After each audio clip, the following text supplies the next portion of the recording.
Hello everybody! Welcome to the end of the second week of the course. I hope you're doing well and I hope you're getting caught up on all of your assignments. I hope you're enjoying them and I also hope you're learning an awful lot. I have a couple of quick announcements I wanted to share with you. A lot of people have been asking about the New York Times subscription. I regret to inform you that unfortunately the program has changed, and thanks to you I've discovered that there has been a change.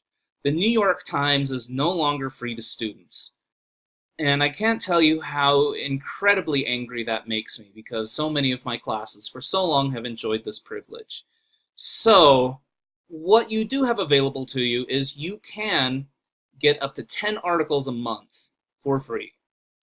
Or, as mentioned earlier, you can also pay for unlimited access for 99 cents a month.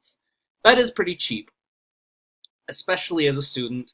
It's almost free, but I know it's not, and I apologize that that's not the case.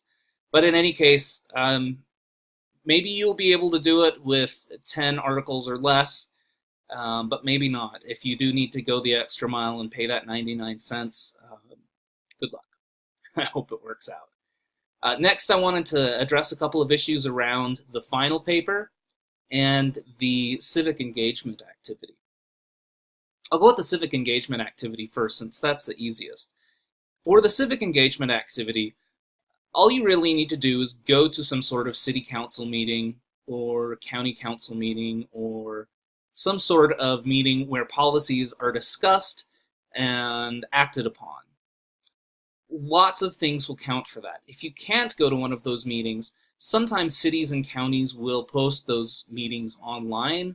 I recommend you actually be there, but if your schedule doesn't allow for it, you can watch one of those. It's not quite the same as being there, but I will allow it for the assignment.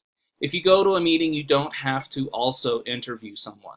You can, but it is not required. If you can't go to any meetings, you can always interview someone who's in a position to actually make policy decisions and can actually describe the process of making policy decisions. And then finally, for your final paper, I know this has seemed like a very, very overwhelming project, and I understand that, especially because a lot of people are thinking, like, what am I going to do for this project? What's going to be the end result? And it's good to think that way, but I want you to be aware that as you go through the project of an actual policy analysis, the project will present itself as something obvious as a next step to do, and that can be your project. I have a list of suggestions in the syllabus, and I've talked about them in the videos. Those are only a few suggestions. There are lots and lots of things that you can do. So I encourage you to really start looking into your papers and into your policy analysis, and as you do so, think about what can actually be done about it. And then if you've got an idea, run it by me, and I'll let you know if it's an acceptable project or not.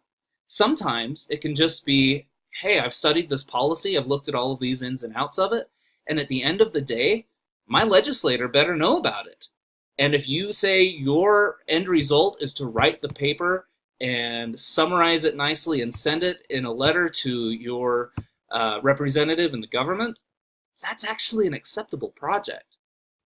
So just know, the ideas that I've given you for the project are just ideas.